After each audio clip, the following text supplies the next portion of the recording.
we were going to the moon.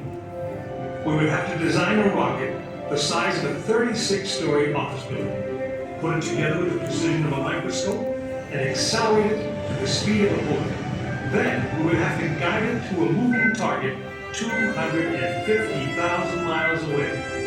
Many people thought it was an impossible dream, but 400,000 of us set about making that dream a reality. It would be the longest, most hazardous voyage that any man had dared to attempt. But step by step, mission by mission, we orbited the Earth, perfecting the skills and technologies we would need on this incredible journey. Our astronauts practiced maneuvering, docking, and the 1,000 other tasks that would comprise the moon mission.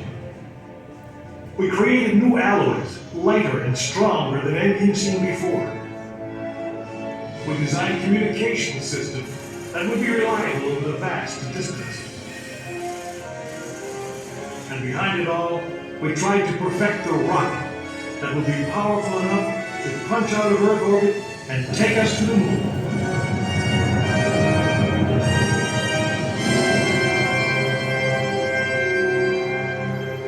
One day, however, the dream of flying to the moon almost slipped away.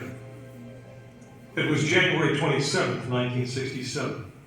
Astronauts Virgil Gus Grissom, Edward White, and Roger Chaffee were on board Apollo 1 for a plugs-out test, a full-scale dress rehearsal for the actual launch.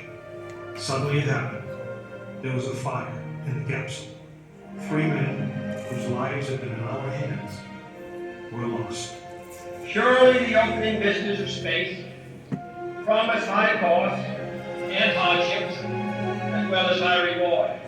But this country of the United States was not built by those who waited and rested and wished to look behind them.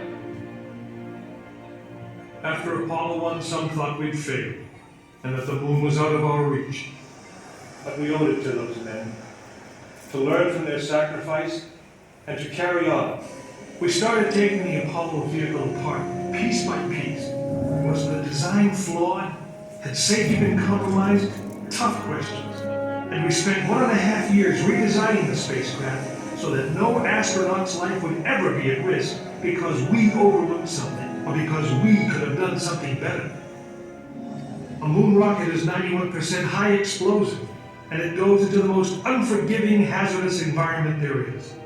We could never make it risk-free, and the men who flew them knew that. We didn't send men into space again until Apollo 7 orbited the Earth testing some of the new designs. When everything worked perfectly, the decision was made. The next mission would